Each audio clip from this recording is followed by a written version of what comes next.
અમદાવાદના નવા વાડજ વિસ્તારમાં અખબારનગર પાસેના સહજ હાઇટ્સ પાસે આવેલા સરગમ સરિતા સંગીત ક્લાસના સંગીત વિશારદ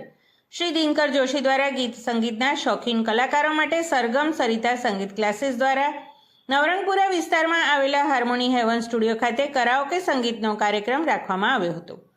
જેમાં 5 વર્ષના બાળકોથી માંડી 85 વર્ષ સુધીના વડીલો માટે સંગીત સંધ્યાનો કાર્યક્રમ યોજાયો હતો, જેમાં 30 જેટલા કલાકારોએ કરાઓકે સંગીત સંધ્યામાં પોતાના ગીતો રજૂ કરીને સૌને મંત્રમુગ્ધ કર્યા હતા. આ કાર્યક્રમમાં સંગીત વિશારદ શ્રી દિનકર જોશીના સંગીત સંધ્યા કાર્યક્રમના સરસ આયોજન બદલ હિત હેલ્પિંગ હેન્ડ ચેરિટેબલ ટ્રસ્ટના હેતલબેન ચોકસી દ્વારા મેડલ અને સન્માનપત્ર આપીને પ્રશંસા કરી હતી. આજના સમયમાં લોકોનો ગીત સંગીતનો શોખ વધતો જાય છે અને એમાંય ખાસ કરીને કરાઓકે સંગીત દ્વારા ગીતો ગાવાનો શોખ વધતો જાય છે, ત્યારે આવા સંગીત ક્લાસ દ્વારા ઉભરતા કલાકારોને પ્રોત્સાહિત કરવા માટે આવા કાર્યક્રમોનું આયોજન કરવામાં આવે છે.